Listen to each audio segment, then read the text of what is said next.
Hello children, Ravi here. Welcome back to the second session of Cultural Heritage of India, Sculpture and Architecture. The second chapter in the history section of your social science textbook for class 10. Dear children, in today's session we shall continue with the town plannings of ancient India, wherein we shall discuss the town planning of Mohenjo-daro.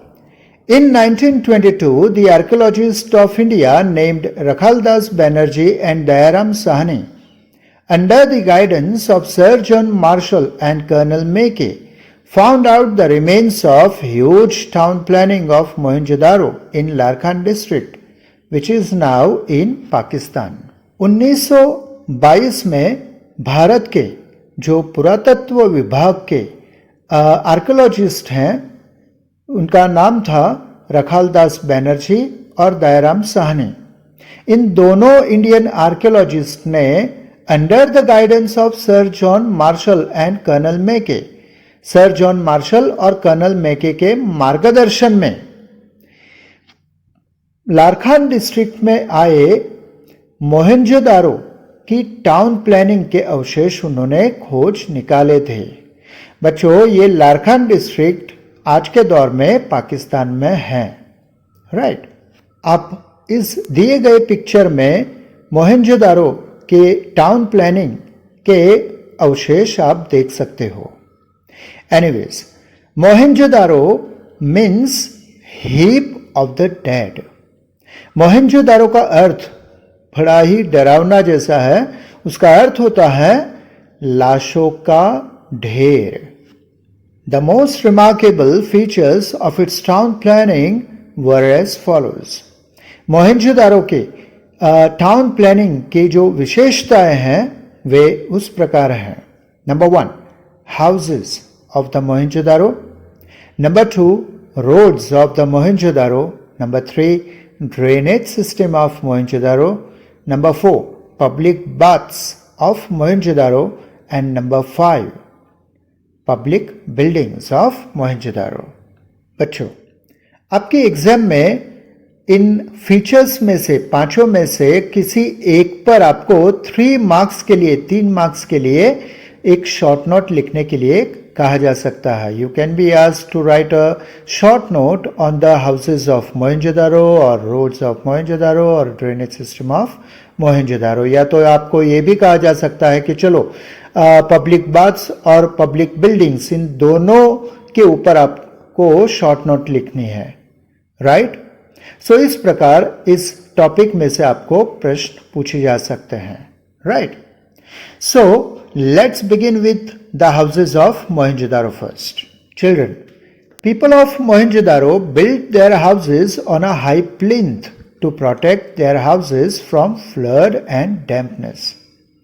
Mohenjo-daro के लोग उनके मकान बड़ी ऊंचाई पर बांधते थे, यानी कई सारी सीढ़ियां, आपको जमीन से कई सारी सीढ़ियां चढ़कर ऊपर जाना पड़ता था. ये वे इतने ऊंचाई पर क्यों बनाते थे घर? ताकि वे उनके घर को फ्लड के पानी से बचा सके. राइट. और डैम्पनेस से भी बचा सके. यानी अगर फ्लड आया, अगर टाउन में फ्लड आता है, नदी की रेल आती है, तो वो पानी घर में ना जा सके. और दूसरा है कि डैम्पनेस से बचने के लिए, यानी बारिश में कई बार आपने देखा होगा कि आपके घर की जो फ्लोरिंग होती है वो उसमें थोड़ी नमी आ जाती है, डैम्पनेस आ जाती है. तो इस डैम्पनेस से बचने के लिए भी वे ऊंचाई पर उनके मकान बनाते थे. The houses of the rich people were double storeyed having 5 to 7 rooms. जो अमीर लोग हुआ करते थे उनके घर डबल स्टोरेड हुआ करते थे. 2 मंजिला मकान में वे रहते थे और उनके घर में 5 से 7 रूम्स हुआ करते थे. The houses of the poor people were single storied, having 2 to 3 rooms only. जो गरीब लोग होते थे उनके मकान सिंगल स्टोर, यानी एक ही मंजिला हुआ करता था और उनमें ज़्यादा से ज़्यादा 2 या 3 रूम हुआ करते थे. The main entrance of the houses opened in the side lines, not on the main roads. बच्चों, मोहनजोदारो के जो मकान हुआ करते थे वे लोग उनके घर के दरवाजे गली के अंदर वे खुलते थे. रोड पे वे दरवाज़ा खुले ऐसा घर नहीं बनाते थे. राइट. आजकल जैसे हम देखते हैं कि रोड टच मकान की बातें करते हैं. राइट. लेकिन ये भूल जाते हैं, लॉजिकली हम नहीं सोच पाते कि रोड टच मकान अगर रहे तो प्राइवेसी आपकी नहीं रहती. Right. A fortified wall was built encircling the entire town. और पूरे टाउन को घेरे हुए एक बड़ी दीवार बनाई जाती थी ताकि वाइल्ड एनिमल्स हैं, रॉबर्स हैं, राइट, वे टाउन में प्रवेश ना कर सके. There were storerooms, kitchen and bathroom in every house. हर मकान में एक स्टोर रूम हुआ करता था, किचन हुआ करता था और बाथरूम भी हुआ करता था. There was proper arrangement of doors and windows to keep houses airy and ventilated. हर मकान में दरवाजे और खिड़कियों की खास सुविधा होती थी, व्यवस्था होती थी ताकि पूरे घर में हवा आ जा सके. Right dear. So dear children, these were the houses of Mohenjo-daro. After the houses, now let's move on to the roads of Mohenjo-daro. The main roads of Mohenjo-daro were 9.75 meters wide. Mohenjodaro के जो मुख्य रास्ते थे, main roads थे, वे 9.75 meters चौड़े थे. They were wide enough for number of vehicles to pass at a time. वे ये रास्ते इतने चौड़े थे कि एक ही समय पे कई सारे व्हीकल्स पास हो सके. The small link roads crossed the major roads at right angles.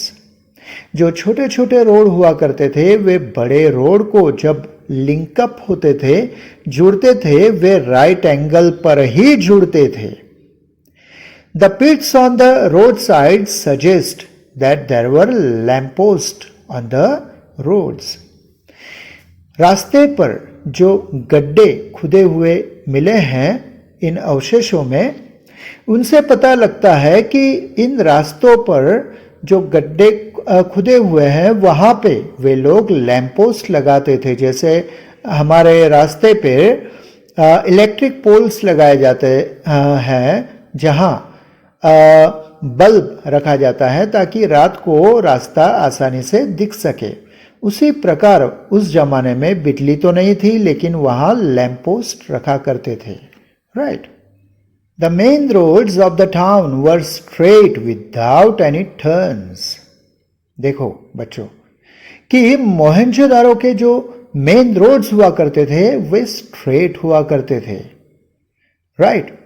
There were two types of main roads. दो प्रकार के रास्ते हुआ करते थे. One from north to south, उत्तर से दक्षिण तरफ, और दूसरा another from east to west, पूर्व से पश्चिम तक. Thus, roads were the special features of Mohenjo-daro town planning. After the roads, now let's see the drainage system of Mohenjo-daro. Children, the unique feature of Mohenjo-daro town planning was its underground drainage system. Mohenjodaro के town planning की जो खास unique feature था वो था उसका underground drainage system. बच्चों, आज के समय में भी 21वीं सदी में भी हम देख सकते हैं कि कई गांवों में आज भी अंडरग्राउंड ड्रेनेज सिस्टम अवेलेबल नहीं है. और ये हम बात कर रहे हैं 5000 ईयर्स बैक की, मोहनजोदारो टाउन प्लानिंग की। उस समय में भी अंडरग्राउंड ड्रेनेज सिस्टम वो यूज किया करते थे। Such a drainage system is found nowhere except in Crete Island in Mediterranean Sea। और उस समय के बात करें तो ऐसी अंडरग्राउंड ड्रेनेज सिस्टम दुनिया में सिर्फ दो ही जगह देखने को मिलती थी। एक तो थी हमारे मोहनजोदारो में और दूसरी मेडिटेरेनियन सी में आए हुए एक क्रेटे आइलैंड में। बस दुनिया में सिर्फ इन दो ही जगहों पर हमें ये ड्रेनेज सिस्टम देखने को मिलती थी। There was a cesspit in every house। हर घर में एक सेस्पिट हुआ करता था, एक छोटा सा कुआं जैसा हुआ करता था, बहुत ही छोटा, जिसमें बाथरूम और टॉयलेट का गंदा पानी वहां इकट्ठा हुआ करता था। Dirty water from each house was drained into a large gutter through a small drain pipe। अब इस सेस्पिट में से एक पाइप जुड़ा हुआ रहता था। वो पाइप उस गंदे पानी को बाहर, घर के बाहर जो बड़ी पाइपलाइन हुआ करती थी अंडरग्राउंड, उससे वो जुड़ जाती थी। यानी घर का गंदा पानी, ड्रेनेज वाटर, वो बड़ी सी ड्रेनेज पाइप हुआ करता था, होती थी, उसमें वो गंदा पानी चला जाता था। This system was built to drain dirty water out of the town. और इस प्रकार हर घर का गंदा पानी बड़े ड्रेनेज पाइप में चला जाता था। और बड़ा ड्रेनेज पाइप कहाँ निकलता था? टाउन के बाहर। यानी पूरे टाउन का गंदा पानी है, ड्रेनेज वाटर है, डर्टी वाटर है, वो गांव के, टाउन के बाहर निकाल दिया जाता था। Right. This planned, systematic and efficient drainage system clearly proves how careful those people were in the matter of health and hygiene. ये ड्रेनेज सिस्टम हमें बताती है बच्चों कि वे लोग 5000 साल पुराने, ये लोग हेल्थ के बारे में, हाइजीन के बारे में कितने केयरफुल थे, शायद हमसे भी ज्यादा, isn't it? After the drainage system, now let's see the public baths of Mohenjo-daro.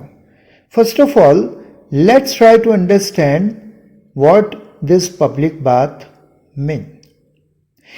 Public bath, जैसे आप आज के समय में, मॉडर्न टाइम्स में हम देखते हैं कि हर शहर में कोई ना कोई स्विमिंग पूल होता है, उस शहर का स्विमिंग पूल होता है। उसी प्रकार उस जमाने में भी पब्लिक बाथ हुआ करते थे।